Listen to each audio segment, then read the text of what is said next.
U.S. government manipulation of economic statistics has reached new levels of mendacity. That means lying. And I get tired of saying the word lying all over the time, so I have to find other words that mean lying, used prevarication, mendacity. I'm going to have to open the thesaurus, find every word we have for lying. The GDP for the second quarter was revised up from 1.8 to 3.3%, and this is maybe 2 or 3 weeks ago, thereabouts. I saw this news when it came out. I was sitting at home alone. I burst into laughter. I was working in the office. They said, "This guy's crazy. What's crazy? He's laughing at the GDP. What's wrong?"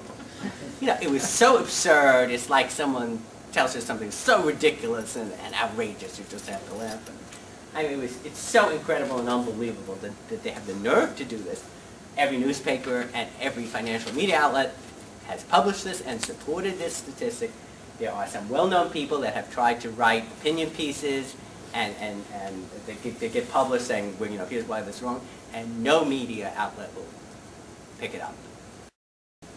It's obvious it's wrong. Why is it obvious it's wrong? You look at the statistics, there's no confirmation for this growth. It's not clear where it's coming from.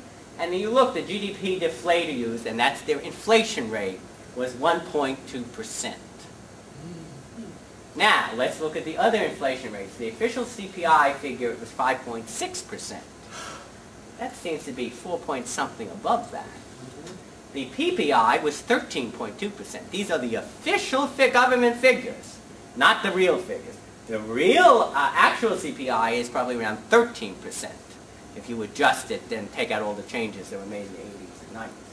Now, the critics say, or the defenders of this say, well, GDP is not consumer price inflation, it's producer prices. Well, so instead of using 5, you should use 13% then. That's producer prices, not 1%. Now, GDP report gets adjusted for inflation. If you use too low a figure, the GDP becomes too high. And in this case, the too low a figure is enormously too low. And people have written that if you use the official CPI of just 5.6%, it means it was a 3.5% decline in GDP. If you use the producer price as 13, that decline would be enormous. It would be 7-8%. This is an economy going into depression, not recession. This lie is of outrageous magnitude. There is simply no precedent to limit to this lie in our financial history. Now, the official U.S. employment rate, once again, there was a job loss in August. The total official figures is 605,000 jobs have been lost this year. Every month has had losses, without exception, all 8 months. And yet the economy is supposed to be growing and growing bigger and bigger. But they're firing more and more people as they produce more. In fact, if you look at manufacturing, because of these bizarre GDP figures, the productivity figures have to rise enormously. They rose to astronomical, unprecedented levels. Say, well, people are making, each individual worker is producing more and more and more and more to unbelievable levels. And they have to say that growth is taking place because people are getting fired at the same time while all this growth is taking place. Now, companies that are growing and producing well don't fire lots of people. This doesn't happen. So, I mean, there's lots of statistics you can look at to say, hey, this makes no sense. It's ridiculous. Now, and then the U.S. dollar is having a rally because of this, because Europe is publishing figures, oh, we're on the verge of recession, our economy is not so good.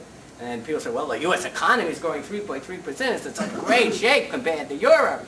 Well, Europe's not lying, and maybe they're lying a little because I think every government's probably lying. And we're lying a lot. I mean, we're like the Pinocchio of the world with economics. Our noses are this long. So, and all this rally is taking place in this false information.